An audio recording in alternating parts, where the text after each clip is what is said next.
A passenger had made her bed for the night on the great timber hatch cover, spreading her folded cloak over the broad, warm wood that still held the memory of the sun. All around her the grain sacks were stacked in neat, dark rows, their coarse sacking breathing a quiet scent of dust and dry wheat, a smell as old as harvest itself. Coils of rope lay like sleeping serpents in the shadows, and here and there another traveller had tucked a bundle of belongings close against the cargo. Overhead the mast rose black against a sky so thick with stars that it seemed to quiver, and the great square sail stood softly filled by the lightest of night breezes, drawing the ship on so gently that her going could barely be felt. In a sheltered nook by the steersman, a small terracotta lamp burned low, a steady amber ember pooling its light on the worn deck planking. Beneath her, the whole ship lifted and settled on the long, slow swell of the open sea, a breathing made of timber and water, deep and endless, rocking the world in a rhythm older than any city. The air was warm and salt and kind. There was nowhere to go and nothing to do, only to lie there and let the night carry her onward. Directly beneath her resting place, the hold was packed full. Sack upon sack of sealed Egyptian wheat pressed against the curving ribs of the hull, layer on layer, tens of thousands of modi of grain stowed down into the dark belly of the ship. Lying very still, she could feel the faintest whispering through the planks, the sound of dry grain settling grain by grain as the ship rolled in the deep water swell. It was a patient, powdery sigh, a sound like miles of summer fields shifting somewhere far below, a tiny rustle that never quite stopped. The smell rose around her too, the sweetness of wheat, the earthy dust of the threshing floor, the clean sharpness of new sacking, and beneath it all, the faint salt tang of the bilge, so familiar now that it had become part of the quiet. The great wooden measures had done their work in the granaries of Alexandria, and would do it again on the quay at Puteoli. Between the two countings, the grain simply slept. All of it had been gathered from the black soil of the Nile Valley, where the river spreads its life across the fields each year, and now it was crossing the sea in the belly of this round ship, riding the night like a great grain basket afloat. The ship sailed in the service of the Annona, the grain supply that fed the city of Rome. And all through the summer sailing season, the sea lanes between Alexandria and Italy were threaded with vessels just like her. The wheat below had begun as seeds scattered on a far-off field, had grown tall in the Egyptian sun, had been reaped and threshed and winnowed, had been poured through the careful hands of the mensores with their wooden measures in the granaries of Alexandria, had been carried aboard on the backs of the dock gangs under the measurers' watchful eyes. And now it was crossing the whole wide sea, so that a baker in a narrow Roman street more than 1,000 miles from where the wheat was grown could set warm loaves on his counter in the morning. It was a quiet, steady wonder, so ordinary that no one aboard thought of it anymore. To the shipmaster asleep in his cabin aft, to the deckhands who had made this run 30 summers, it was simply the sea, the ship, the grain. But lying there in the dark, with the cargo breathing beneath her, she could feel the shape of it, the great slow arc of seed and bread that held 1,000,000 people like a hand under a bowl. The night was deep and calm around the ship. At the stern, the helmsman stood easy, his hands resting lightly on the bars of the 2 great steering oars, which lay deep and steady in the water. Now and then, he leaned a little on one bar, and the bow answered him, and that was all the work there was. His eyes were on the stars he knew by heart. There was no compass and no chart but the sky. In the north, the bear wheeled slowly around an empty place in the heavens, the one point that never rises and never sets. And every sailor on that sea had learned to read the slow turning. The Milky Way lay spilled across the darkness like a road of pale grain dust, and now and then a star fell in a long, slow streak and was gone. Forward, the small angled foresail, the Artemon, slanting out over the bow on its own short, leaning mast, pulled quietly at the night air and helped hold her steady on her course.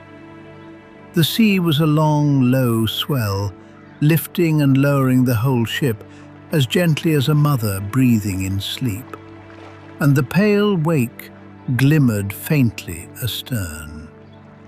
A sailor coiled a line with slow, steady movements, the hemp rustling against itself, and then fell still. The ship's little boat towed astern on a long painter, a dark shape rocking in the starlight, and the sounding lead lay stowed and unused out there in the deep water. There was nothing to do but hold the course and let the night pass. And the ship creaked softly in all her timbers, a low language of wood and rope and the endless hush of water running along the planking. Forward, near the base of the mast, an old sailor and the ship's boy were keeping the first vigil of the night together. The old man was weathered and lean, a Greek from the islands who had crossed this sea more times than he could count. The boy was perhaps 12, still learning the stars, still learning to hold his eyes open through a whole vigil. They sat on a pile of spare sailcloth, and after a long silence the boy asked quietly for a story, something to keep the watch alive. The old man smiled, and his voice came low and worn, a voice made of salt and sun and many slow nights, just like this one. He began the tale of the ant and the cicada, a fable older than the ship, older than the empire, a story known to every soul who spoke Greek from Antioch to Massilia. Lying on the hatch cover with her eyes closed, she listened as the old man's voice drifted across the deck, and slowly the dark canvas of the sail and the cold light of the stars fell away. The night seemed to open. The ship dropped quietly out of hearing, and there in the dark behind her eyes lay the land in high summer. A great stretch of ripening wheat stood under the full white blaze of noon. The heat shimmered above the golden ears in slow, silvery waves, bending the light so that the far pale hills seemed to ripple and breathe. The sky was a deep, burning blue, utterly empty of cloud. The smell of hot dust and dry thyme rose from the path, and crushed wild marjoram sent up its sweet sharpness where a cartwheel had passed. A little way off, an old olive grove spread its grey-green leaves, and a warm, dry wind pushed slowly through the valley and turned them all at once so that their pale undersides flashed like a shoal of fish turning in the light. At the edge of the field, a scattering of poppy burned scarlet among the blue of cornflowers, small bright fires in the gold. Under a broad plane tree by the dry riverbed, the shade lay deep and dappled, the leaves moving slowly in a breath of air that never quite reached the open field. On a warm stone at the edge of the path, a lizard lifted its delicate head, pulsed its throat once, twice, and vanished into a crack. Far away, beyond the fields and the olives, the hills rose in a long blue line against the pale sky, and the shadows of the long afternoon gathered in their folds, like thoughts passing over a quiet mind. And in the plane tree, the cicada sang. It was a small, translucent creature, all wings and trembling body, pressed against the smooth bark of a branch, and it gave itself entirely to its music. It did not build, it did not gather, it did not plan.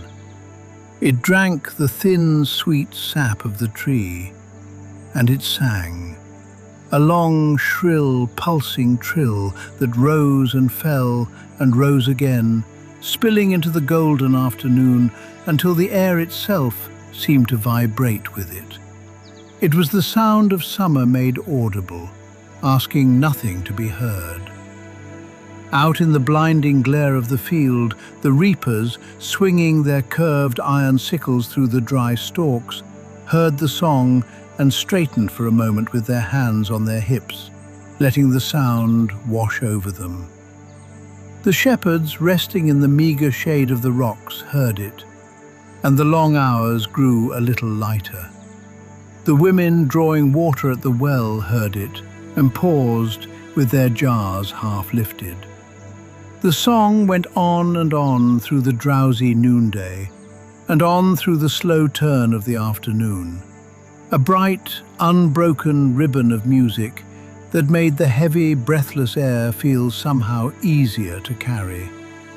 The cicada gave everything it had to the present moment, holding nothing back, offering its strange, bright music to the world without asking for a single grain in return, so that the whole long labor of the summer was done to the rhythm of a tireless, joyous drum. But down in that same field, far below the plane tree, another kind of life was keeping its own necessary rhythm. There the ant was at her work.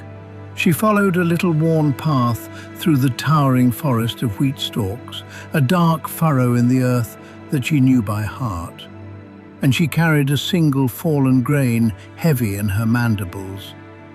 Step by patient step she went, over crumbs of dry soil and tiny pebbles, along a route that many ants had walked before her, so that the ground was marked with their countless small comings and goings.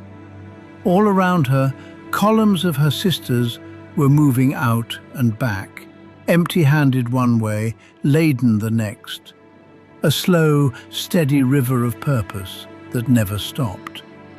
They carried their gathered treasure down into a small, dark opening in the soil, and beneath the warm surface of the field, away from the weight of the noonday heat, lay a marvel of hidden architecture, a sprawling network of cool, shadowed corridors and hollowed-out storerooms, carved grain by grain from the dark earth, carefully shaped to keep the damp out and the seed dry and sweet and sound. In the cool of the early morning, and again in the long golden evening, she carried and carried, storing up the harvest of the summer while the field slept in the heat above her. She heard the cicada's song distantly, a thin vibration coming down through the earth, but she did not stop to listen. And yet the song was there, a constant, quiet music woven into the fabric of the long day, and perhaps it made the burden a little lighter. The year turned, gently and without haste. The wheat was cut, and the fields went from gold to pale stubble, the cut stalks lying in long windrows that gleamed like silver in the low afternoon light. The smell of new straw and threshed grain hung in the air, and the threshing floors hummed with the scrape of the toothed threshing sledge and of oxen treading slowly round and round upon the ears. And one evening, while the threshing floors still smelled of chaff, the swifts were suddenly, quietly gone, the whole screaming company of them lifted away south in a single day. Then the baskets went out into the vineyards, and the air along the terraces turned heavy and sweet with the smell of crushed grapes and new must, and wasps hung drowsily over the presses in the last real warmth of the year. The figs hung ripe on the branch, softening and splitting with their own sweetness, and the wood doves came to them in the early mornings. The first cool evenings arrived, carrying a freshness that had not been felt for months, and at dusk the air above the stubble filled with small flying things. The shadows cast by the olive trees grew longer and cooler in the late afternoons, and the light itself changed, losing its white hardness, turning the color of honey, and lying along the ground instead of falling straight down. High on the bare upper branches of an old dead elm at the field's edge, the swallows gathered in great numbers, chattering and shifting and settling and rising again, feeling the old southward pull in their hollow bones. And then one morning, they were gone, wheeling away in a flicker of wings, and the sky over the valley seemed wider and emptier for their going. The vine leaves on the terraced hillsides turned from green to rust and gold. Then the first autumn rain arrived, a long, soft, steady drizzle that soaked into the parched ground and released the deep, ancient smell of rain on dry earth, sweet and full of promise. It came in from the sea in the late afternoon, a soft grey curtain drawn slowly across the hills, and the dust of the paths went dark in spreading spots before it turned to a single dark ribbon. The fields lay quiet under the grey sky, and the water ran in tiny rivulets along the furrows, and the parched earth took it in as quickly as it fell. The dry riverbed began to shine with dark water. Snails came out along the low walls, and where the ground had been bare all summer, a faint green haze began, so slight it could easily be missed. In the branches of the plane tree, the cold arrived with the damp, and the broad leaves turned at the edges, and the first of them began to fall, drifting yellow and heavy onto the wet ground below. The cicada's song grew thin, a faint thread of sound in the cool mornings, barely heard, and then one day it was still. The bright, relentless music that had filled the whole valley all summer had gone out of the air, leaving a profound, echoing quiet over the countryside, so that small sounds returned that had not been noticed for months.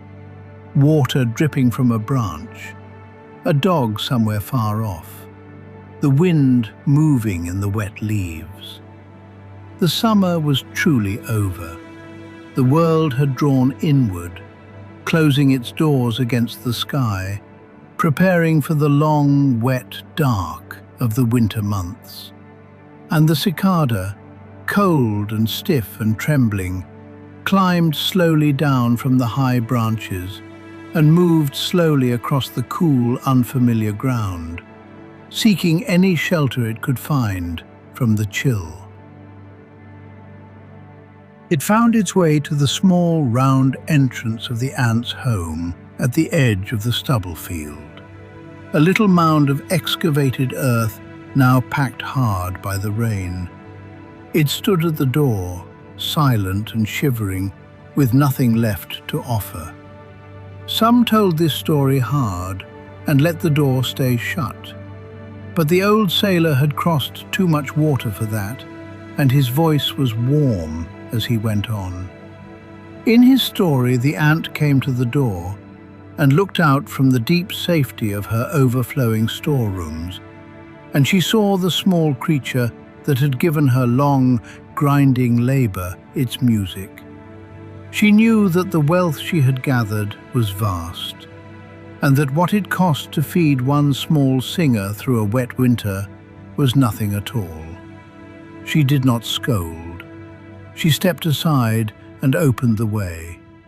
She shared the grain she had hauled, freely and without counting, and led the cicada down through the dark, winding passages into the warm chambers, where the seed was stored in tidy piles, and settled it in a quiet corner and covered it gently with a dry leaf.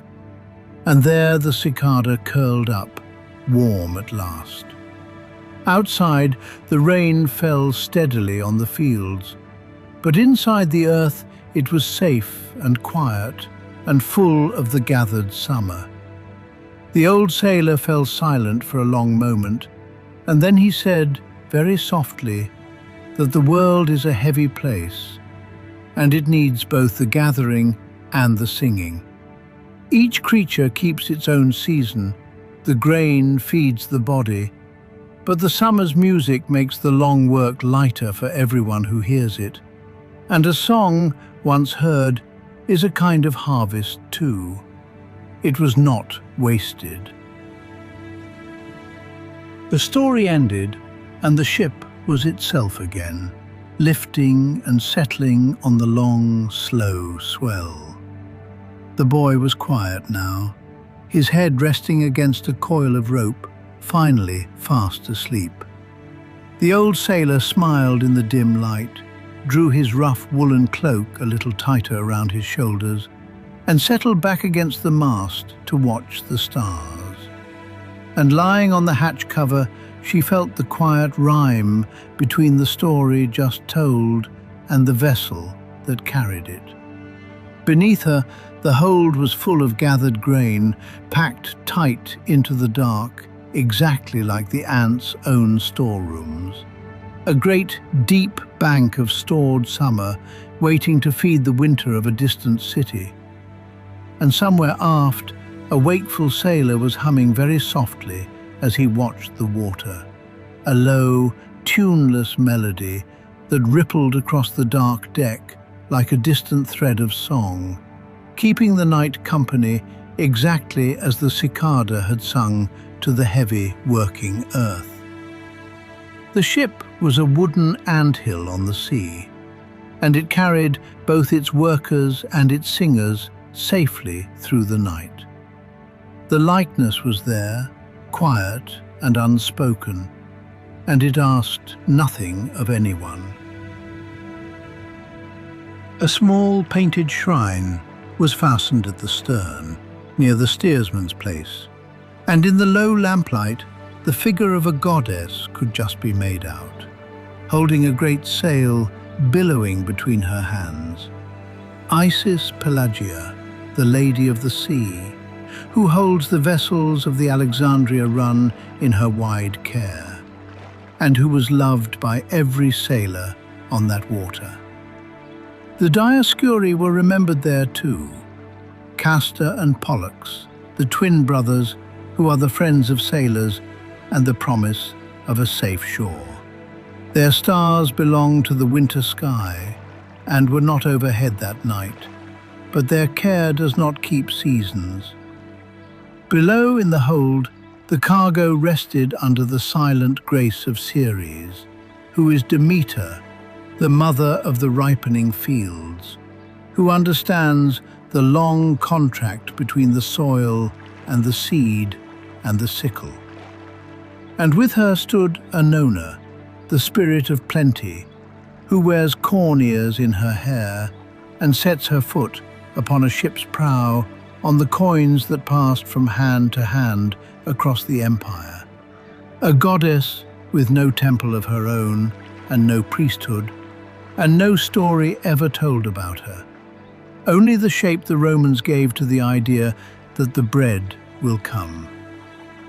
Sometime before midnight, the helmsman had tipped a little wine from his own cup over the rail onto the dark water, asking Neptune for the continued grace of a kind sea and a steady breeze. And after it, a few grains of wheat, a habit of his own, the way the grain ship men liked to do it. The grain below, the goddesses above, the deep water beneath. All of it felt like a single, gentle hand, holding the ship steady. Now the ship was a sleeping village on the water. The crew were rolled in their cloaks in the lee of the stacked cargo, their breathing slow and deep, dreaming of solid ground and quiet taverns. A merchant and his small household lay among their bundles of linen and glassware, a husband and wife with their children curled between them, a small island of domestic peace afloat on the deep.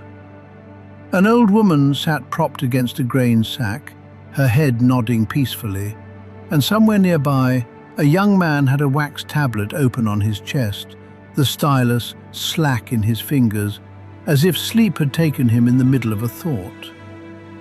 The daytime babble of a dozen Eastern tongues, the rapid musical Greek, the heavy official Latin, the ancient syllables of Egyptian and Aramaic, had fallen away, replaced by the single universal language of resting breath. The hull was thick and sound, built by carpenters who knew exactly how to bend pine and oak to hold against the water. The hold was full, the lines were secure, the gods had been honored, and the course was set. The harbor at Puteoli, on its wide bay under the Italian hills, was still many days away across that long summer sea, and there was no haste in any of it. And she was sinking now, settling deeper into her folded cloak on the warm hatch cover. The deck lifted and fell beneath her like a cradle, a rhythm that had been there all night and was now carrying her down. The grain whispered far below, a quiet drift of sound, and the great square sail breathed softly overhead against the stars.